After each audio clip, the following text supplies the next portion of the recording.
창세기 49장 3절에서 4절까지 말씀입니다.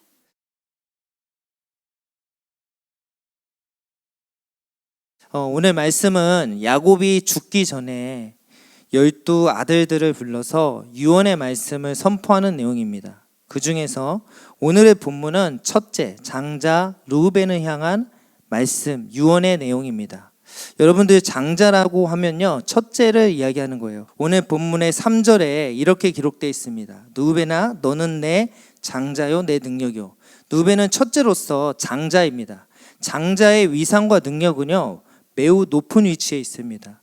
장자가 되면 가정을 통솔할 수 있는 권리가 있고, 가정에 어떠한 대소 문제가 발생했을 때 이것들을 결정할 수 있는 권한이 있고, 무엇보다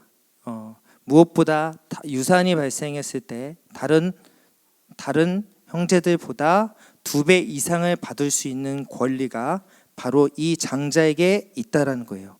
그래서 3절은 사실 장자가 어떠한 위치와 능력을 가지고 있는지, 그 위상이 어떠한지를 분명히 이야기하고 있습니다. 하지만 오늘 본문의 저자는 장자의 위상과 능력을 높이기 위해서 3절의 말씀을 이야기하고 있는 것이 아니에요. 장자, 네가 가지고 있는 능력만큼 책임감 또한 막중함을 사실은 이야기하고 싶은 것입니다. 그래서 책임감이 막중한 너가 왜 죄를 저질렀느냐, 장자로서의 너의 역할을 다하지 못했음을 나무라고 있는 내용이 4절의 내용입니다. 오늘 본문은 분명히 이야기하고 있습니다. 3절에는 마치 장자의 위상을 높이는 것 같지만 이것은 사실은 장자의 위상만큼 네가 큰 책임감을 가져야 함을 이야기하고 있는 거예요.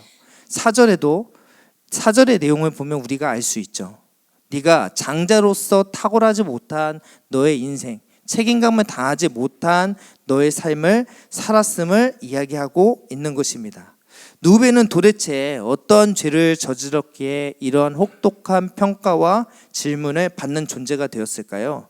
4절에 보니 이렇게 기록되어 있습니다. 아버지의 침상에 올라 더럽혔음이로다. 이 내용은요, 창세기 35장 22절에 보면요, 정확히 기록되어 있습니다. 이 르우벤이 아버지의 첫 비라와 동침하였다라고 기록되어 있어요. 야곱의 아내가요, 굉장히 복잡한 관계에 있어요. 그 시대 당시는 일부 다처제이기 때문에 여러 아내를 둘 수 있었습니다. 첫째 아내가 레아였고, 둘째 아내는 바로 야곱이 가장 사랑했던 아내인 라헬이었어요. 그 다음에 라헬의 시종, 여종이자 야곱의 아내인 빌하가 있었고요. 그 다음에 네 번째 아내는 바로 레아의 또 여종인 실바가 있었습니다. 이렇게 4명, 총 야곱의 아내가 이 4명이 있었는데, 오늘 본문의 이 르우벤은 레아의 첫 번째 아들, 장자라고 이야기했잖아요. 첫 번째 아들이 바로 이 르우벤이었어요. 근데 이 르우벤이 두 번째 아내인 라헬이 두 번째 아들을 낳고 자녀를 낳는 출산의 고통으로 인하여 죽게 되어집니다. 이때 이 르우벤이 이상한 행동을 하게 되는데, 그게 바로 오늘 본문의 첫 비라와 동침했던 사건이에요. 근데 이러한 사건, 그러니까 야곱이 자신의 아내이자 첩이긴 하지만 자신의 아내와 잠자리를 같이 했잖아요, 자신의 아들이. 그런데 야곱은 이 사실을 42장 2절에 보면요, 이 사실을 들었지만 아무런 조치를 취하지 않습니다. 이 야곱은 이를 가슴에 담아두었던 것 같아요. 이를 가슴에 담아두고 오늘 본문의 49장에 드디어 야곱이 르우벤이 했던 잘못을, 하나님의 계시를 전달할 때 이 죄상을 과감없이 드러내고 있는 것입니다. 야곱은 마음에 담아두었다가 저주를 퍼부었습니다. 그 내용은 바로 르우벤은 너는 죄로 인해서 탁월하지 못한 인생을 살아갈 거라는 거예요. 르우벤, 너는 죄로 인해서 탁월하지 못한 인생을 살 것이다. 그 시대 당시의 구약의 족장들이 하나님의 계시를 담아서 선포를 하기 때문에 그 시대 당시에 선포한 내용은요, 반드시 이루어지게 되어 있습니다. 실제로 이 르우벤은 탁월하지 못할 것이라는 이 말씀의 예언이요, 신명기 33장 6절에 정확하게 이어지게 됩니다. 모세가 죽기 직전 각 지파들을 향하여 유언하는 내용이 나와 있어요. 이때는 이제 르우벤의 사람들이 모여서 르우벤의 지파가 되어지는데, 잘 들어보세요. 뭐라고 이야기하냐면, 모세가 죽기 직전 르우벤 지파를 향하여 한 예언의 내용이 이렇습니다. 르우벤은 죽지 아니하고 살기를 원할 것이지만 그 사람 수가 적지 아니할 것이다 라고 이야기를 해요. 무슨 말이냐면, 르우벤을 향한 예언의 말씀이 사실은 이 야곱의 예언의 말씀과 똑같은 거예요. 무슨 말이냐면, 네가 죽지 아니하고 살 거야. 근데 너의 사람의 수는 적을 것이야. 너의 인구, 르우벤 지파의 수는 적을 것이다 라고 이야기하는 거예요. 실제로 여러분, 르우벤 지파가 여호수아 이후에 여러분들이 한번 기억해 보십시오. 르우벤 지파가 자신의 장자로서의 어떠한 위치와 역할을요 제대로 수행한 경우가요 없었어요. 르우벤 지파는 예수 그리스도의 족보의 계보까지, 르우벤 지파가 어떠한 명맥만 유지한 채 살아갈 뿐이지 어떠한 탁월한 모습들을 전혀 보이지 않고 살아가게 됩니다. 르우벤은 장자였지만 탁월해질 수 없는 인생을 살아가는 기구한 인생을 살아가게 됐지요. 그런데 오늘 본문에 제가 이야기하고 싶은 것은 여기에서 끝이 아닙니다. 하나님께서는 이 르우벤 지파의 삶을요 버리지 아니하셨다라는 거예요. 르우벤 지파를 이스라엘의 12지파로 부르셔서 언약 백성 안에 포함시키십니다. 또 나중에 요단 동쪽이라는 기업을 하나님께서 허락하시죠. 또 르우벤 자손에게 작은 역할을 부여하여 주셔서 그 역할을 감당하게 하신다라는 거예요. 이것은 르우벤 자손이 어떤 탁월함이 있어서 잘나서 르우벤 지파에게 주셨던 역할과 은혜가 아닙니다. 하나님께서는 그의 삶에 긍휼을 베푸셔서 그의 삶에 언약 백성으로서 구속하시고 그에 맞는 역할의 은혜를 허락하고 계신다라는 거예요. 저는 오늘 이 말씀에, 르우벤의 말씀이 오늘 우리의 공동체와 개인에게 던지는 메시지가 있다라고 생각합니다. 우리가 예수님을 믿고 하나님을 섬기고 이곳 가운데 왔지만 사실은 우리의 열매가 별로 찬란하지 않습니다. 르우벤처럼 예수님만 믿고 있을 뿐이지 우리 스스로가 우리 스스로를 생각해도 사실은 우리가 별게 없는 것만 같은 느낌을 가질 때가 많아요. 제가 좋아하는 말씀 중에 시편 90장 10절의 말씀이 있습니다. 시편 90장 10절의 말씀에 이렇게 기록되어 있어요. 연수가 70이요 강건하면 80이니 연수의 자랑은 수고와 슬픔뿐이니라. 우리의 인생을 돌아봤을 때 여러분 어떻습니까? 제가 이제 40이 안 돼서 인생의 이야기를 이야기하기는 좀 죄송하지만 우리의 인생을 돌아봤을 때 물론 보람되고 기뻤던 일들이 없었던 건 아니지만 이 시편의 90장의 말씀처럼 탁월한 인생을 살았던 경험의 경우보다 우리의 삶의 슬픔과 수고와 슬픔이 훨씬 더 많았던 인생들이 더 많았던 것 같아요. 대부분의 성도들은 어느 누구 하나 자기 인생을 마음에 든다고 자신할 수 있는 사람은 별로 없습니다. 내 인생을 정말로 잘 살아서 다른 누군가에게 내놓을 만한, 만족스러울 만한 사람이 몇 명이나 있겠습니다. 그러니까 우리의 인생은 마치 오늘 본문의 르우벤처럼 겨우 자기 삶을 유지하고 버티기에 급급했던 르우벤의 인생과 솔직히 비슷하다는 거예요. 근데 제가 먼저 짚고 넘어가고 싶은 것은 탁월하지 못한 인생이 르우벤은 자신의 죄악 때문이었습니다. 근데 이 시대를 살아가는 우리의 삶은요 죄악 때문만은 아닌 것 같아요. 때로는 옳지 못한 선택을 행함으로 인해서 또는 우리 가운데 좋지 못한 환경 가운데 자란 결과물이 될 수도 있고요. 또 자본주의 사회의 구조 가운데 자라나서 우리가 탁월하지 못한 인생을 살아갈 수 있습니다. 자본주의 사회에서는 당연히 돈과 인맥들을 주장하기 때문이죠.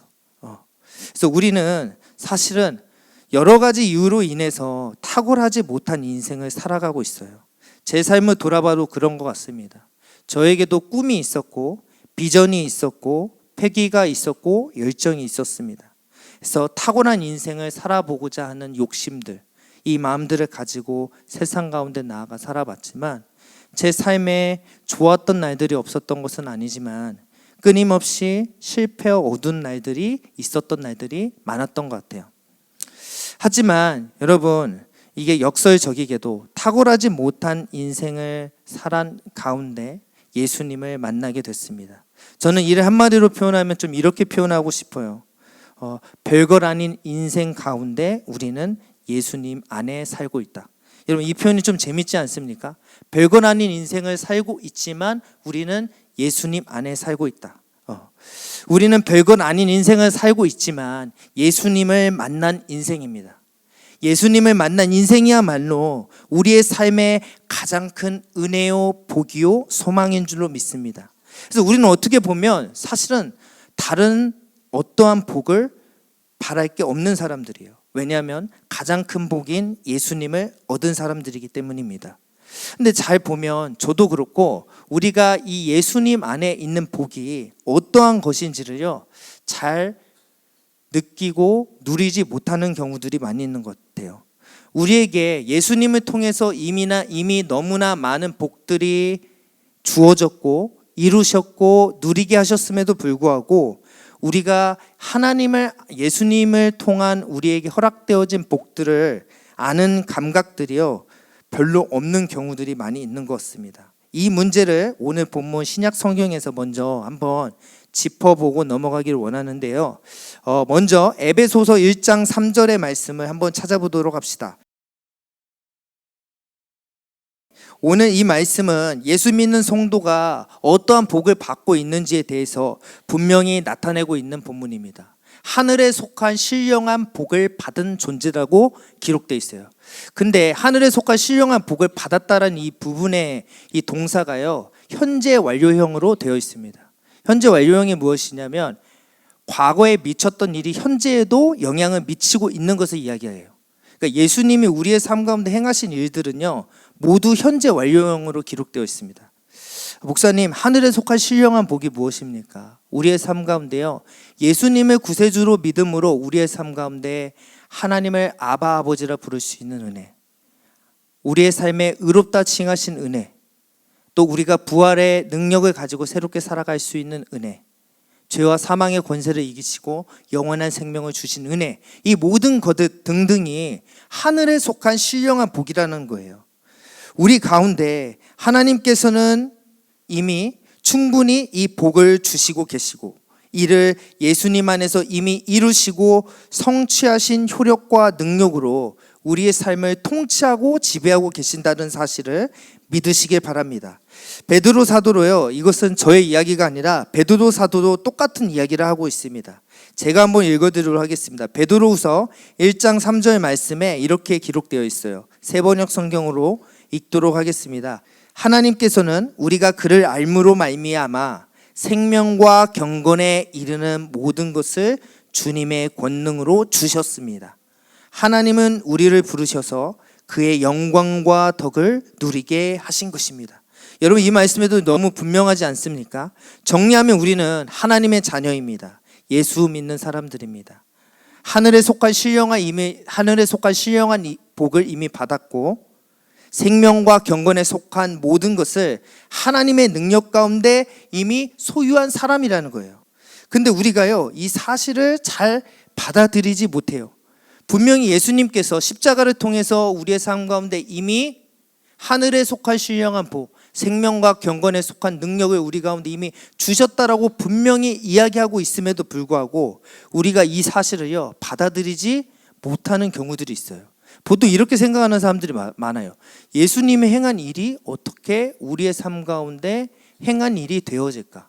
제가요 이런 고민들 가운데 있을 때 최근에 평가전에서 손흥민이 두 골을 넣었습니다. 그때 제가 말씀을 준비하고 있다가 그 골을 넣고 있는 모습들을 보고 나아가서 저도 모르게 손흥민이 넣은 골에 기뻐하고 있더라고요. 근데 여러분, 솔직히 엄밀히 말해서 손흥민과 저와 무슨 관계가 있습니까? 그렇죠? 근데 손흥민이 한 일이 저의 일이 되었잖아요. 손흥민의 기쁨이 저의 기쁨. 왜냐하면 저는 그 순간 손흥민과 연합되었기 때문입니다. 이거 마찬가지인 거예요. 우리가 예수님을 믿을 때 예수님과 연합되어지는 은혜가 있습니다. 이건 무슨 말이냐면 예수님을 믿을 때 우리 가운데 예수님이 하셨던 그 일이 우리의 일이 되어지는 거예요. 예수님이 우리를 위하여 영원한 생명을 주셨던 일들, 구원을 주셨던 일을, 그 하늘에 속한 복들이 예수님이 행하신 그 일들이요 우리의 일이 되어진다라는 것입니다. 그럼에도 우리는 이 사실을 듣고도요 표정이 어두운 분들이 계세요. 이것은 무엇이냐면 하늘에 속한 신령한 복을 주신 것은 알겠는데 우리의 삶에 실제적으로 하나님께서 역사하시는 것이 무엇인지 모르겠다라고 생각하시는 분들이 있어요. 예수님은요 우리의 삶을 결코 방치하지 아니하십니다. 예수님께서는 우리의 삶을 입히시고 때로는 채우시고 이른 비와 늦은 비로 하나님의 사람들을 채우셔요. 우리의 냉장고를 보면 우리에게는 물이 있습니다. 또 먹을 것이 있고 또 옥동자가 있고 간장게장이 있습니다. 또 우리 가운데 또 나아가 입을 옷이 있고 먹을 차가 있습니다. 또 교회 공동체가 있으며 주변에 가족이 있습니다. 또 예배를 드릴 교회 공간이 있잖아요.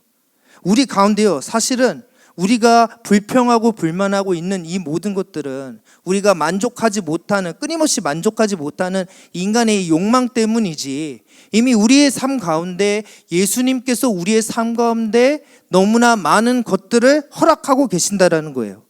그럼에도 불구하고 우리는 끊임없이 불평하고 불만합니다. 우리의 만족하지 못하는 마음 때문에. 우리가요 너무나 많은 것들을 먹고 있잖아요. 제가 농담식으로 아이들한테 이런 이야기를 할 때도 있어요. 우리가 세종대왕보다 더 맛있는 것을 많이 먹고 있다. 샤브샤브 세종대왕 먹어봤겠어요? 그 다음에 뭐 있죠? 갈비? 마라탕 먹어봤겠어요? 세종대왕이? 무한뷔페는 세종대왕은 먹어보지도 못했습니다. 우리는요 너무나 이 땅을 살면서 많은 것들을 이미 예수님을 통해서 채우시고 누리고 있음에도 불구하고 하늘에 속한 신령한 복, 이 땅을 살아가면서 우리에게 허락하신 많은 복들을 누리고 있음에도 불구하고 우리는요 이 은혜들을요 감각하지 못하는 경우들이 많아요. 사랑하는 성도 여러분, 이 나그네 길을 가는 가운데 예수 믿는 성도들에게 하나님께서 너무나 많은 충분한 은혜들을 허락하고 계심을 여러분 믿으시기 바랍니다. 제가 시를 많이 읽지는 않지만 전영복 씨가 쓴 수많은 행복이라는 시가 있습니다. 근데 이게 너무나 오늘 본문의 메시지가 와닿더라고요. 그래서 제가 조금 간질간질하게 한번 시를 한번 읽어보겠습니다. 마음에 눈만 들면 환하게 보인다. 지천에 널려있는 수많은 행복. 욕심만 드러내면 우리에게 찾아온다. 평범한 일상 속 작은 행복. 손만 뻗으면 쉽게 잡을 수 있다. 우리 곁에 맴도는 수많은 행복의 흔적들. 어디에도 볼 수 있는 세잎 클로버처럼 우리 주변에 널려있는 수많은 행복들. 여러분 어떤 메시지인지 아시겠습니까? 우리에게 너무나 예수님께서 이미 이루시고 성취하신 수많은 행복들이 우리 주변에 널려 있음에도 불구하고 이를 발견하지 못하고 있지 않는지, 이 말씀, 오늘 이 시를 통해서 우리가 돌아봐야 한다는 거예요. 이미 우리는 예수님 안에 담겨있는 은혜와 능력이 예수 믿는 성도들에게 널려 있다라는 사실을 기억하시길 바랍니다. 그래서 우리가 탁월하지 못한 우리의 인생보다 예수님을 만난 그 은혜와 능력으로 인해서 그것을 자랑하고 축복할 수 있는 은혜가 여러분들 가운데 있었으면 좋겠어요. 우리에게 없는 그 어떠한 것을 갈망하고 욕망하기보다는 이미 우리의 삶 가운데 주어지고 허락되어져 있는 것이 무엇인지를 돌아볼 수 있는 여러분들이 될 수 있었으면 좋겠습니다. 세상의 그 어떠한 것보다 우리는 예수 그리스도를 믿는 그 은혜의 축복을 자랑하는 자리 가운데 노임받았다는 사실을 기억하시기 바래요. 제가 이제 최근 한 달에 친구를 만난 적이 있었어요. 그 친구도 이제 크리스찬이라 믿음의 이야기 여러 가지 믿음의 상태들을 이야기하다가 그 친구가 이제 갑자기 주식의 이야기를 하는 거예요. 희호야, 네가 지금 알겠다. 네 상태와 마음들은 알겠는데 지금 미국에 제가 좋은 정보를 알려드리는 거예요. 미국에 10가지 펀드, 좋은 회사가 모여있는 펀드들이 있다. 그래서 희호야, 너도 지금 이거를 한번 해보는 게 어떻냐. 근데 제가 속으로 이런 마음들이 들었어요. 그래서 그게 어쨌는데, 나는 예수 만난 인생인데 그것으로 내가 채워서 난 부럽지가 않아. 이런 마음들이 들었어요. 여러분 어떻습니까? 혹시 이런 마음들, 서울대 그게 어때서요? 여러분, 서울대 벤츠 그게 어떠세요? 우리는 예수를 만난 인생입니다. 제가 목회를 시작할 때 어머님 조금 당황을 하셨었어요. 왜냐하면 열심히 공부를 하다가 목표를 가고 있다가 갑자기 목회 길을 가겠다고 하니 당연히 어머님의 입장에서는 당황스러울 수밖에 없겠지요. 근데 이제 어머님이, 저희가 원래는 전통 불교 집안이었기 때문에 목회나 기독교에 대해서 어머님께서 당연히 알 수가 없는 상황입니다. 그래서 제가 이거를 어머니께 어떤 길인지를 좀 이야기하면 좋을 것 같은데 고민을 너무나 많이 했어요. 때와 시기를 보다가 가정 예배가 되었을 때 갑자기 제 입에 성령이 임하사 갑자기 예기치 못하게 어머님께 이런 이야기를 했습니다. 어머님, 이 목회의 길이 쉽지 않고 어려운 길이 될 수가 있어. 어머님이 생각하지는 못할, 돈도 많이 벌지도 못하고 어려운 길이 될 수도 있어. 하지만 이 길이 예수님이 안에서 가장 큰 축복을 받은 자리라는 사실을 기억할 수 있었으면 좋겠어라고 제 입술에서 갑자기 이게 터져 나오더라고요. 하지만 여러분, 우리 안에, 저는 여러분들이 예수를 믿음으로 말미암아 탁월한 인생을 살 수 있는 여러분들이 되시기를 간절히 축복합니다. 하지만 이것은 제가 성경을 아무리 봐도요, 하나님이 우리를 향한 일반적인 부르심은 아니에요. 성공하여 탁월한 인생을 살아가는 인생에게 하나님이 주어지는 인생은요, 일반적인 인생은 아닙니다. 보통 기독교 신앙을요, 고난과 성공으로 나누어 해석하는 경우들이 많습니다. 저는 이거에 대해서요, 조금 부정적인 입장에 있어요. 예수님을 믿고 고난. 예수님을 믿고 성공. 근데 제가 성도님들이나 예수님 믿는 사람들을 봤을 때요, 오히려 중간의 자리로 부르심을 받은 사람들이 많더라고요. 그게 무슨 말이냐면, 별것 아닌 인생, 그저 그런 인생을, 보통의 인생을 살아가는 자리로 부르심을 받은 성도님들이 더 많이 있다라는 것입니다. 사실은 애매모호한 자리로 부름을 받은 것이 우리의 모든 순간의 인생입니다. 목회도 마찬가지입니다. 우리는요, 보통 탁월한 인생을 살아가고 싶고 더 많은 사람들에게 높은 영향력을 끼치는 자리 가운데 걸어가고 싶을 때가 많이 있는 것 같아요. 그럴 때마다 저는 저희의 동기들이 했던 이야기들을 떠올립니다. 동기들끼리 어떤 말을 했냐면, 우리가 아무리 우리의 모습들이 잘 드러낼 수 있는 탁월한, 오늘 본문에 비춰보면 탁월한 인생을 살지 못한다 할지라도 우리의 인생을 포기하지 말자라고 저희 대표 목사님께서 이야기하셨거든요. 이 말씀이 우리 가운데 기억되어졌습니다. 여러분, 주님을 믿고 살아가는 것은 탁월해지거나 눈에 띄는 그런 길을 걸어가는 것이 아닙니다. 탁월하고 잘된, 남들이 따라올 수 없는 경지에 가는 것, 이게 좋은 신앙이라 생각해서는 안 됩니다. 탁월한 인생이 주어지지는 않지만 여러분, 주님 주신 배역이 작은 역할, 그게 조연이면 여러분 성공한 인생이잖아요. 조연. 저는 조연 아니더라도 지나가는 행인 일, 전봇대 1, 하나님의 전봇대 1이라도 저는 하나님의 전봇대 1이라면 성공한 인생인 줄로 믿습니다. 탁월한 내 삶이 펼쳐지지 않는다 할지라도 여러분 작은 역할을 허락하시며 우리의 삶을 하나님께서 붙잡고 계시고 또 우리가 생각하고 기대하는 것 이상보다 우리의 삶을 더욱 복되게 하시는 분이 우리의 하나님이심을 반드시 기억할 수 있는 여러분 되시길 바랍니다.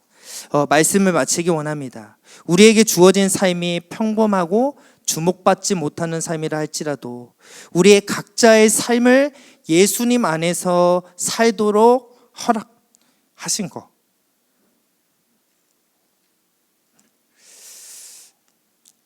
그것 자체만으로 우리의 인생은 충분히 가치 있고 하나님 안에서 허락하신 인생이라는 것을 기억하시기 바랍니다. 우리 인생 가운데 우리의 인생을 탁월하지 못한 인생이라고, 우리의 인생을 스스로 잘못 살았다, 서글프다, 별 볼 일 없다 생각하지 마시고 그저 그런 인생, 별 볼 일 없는 인생 같지만 예수님을 만난 인생이기에 충분히 괜찮고 멋있는 인생이라고 스스로에게 말씀할 수 있는 여러분 되시기 바랍니다. 주어진 인생 가운데 우리에게 이미 예수님께서 얼마나 많은 것들을 허락하고 이미 이루시고 성취하고 있다라는 사실을 기억하시는 여러분들 되셔서 오늘 세례통합 가운데 여러분들 모임들이 있잖아요. 모임들 가운데 좀 이런 것도 있었으면 좋겠어요. 우리가 우리의 삶 가운데 얼마나 많은 것들을 하나님께서 허락하셨는지, 이 하나님께서 우리의 삶 가운데 허락하신 복을 세워볼 수 있는 오늘 시간이 되어지시기를 간절히 축복합니다.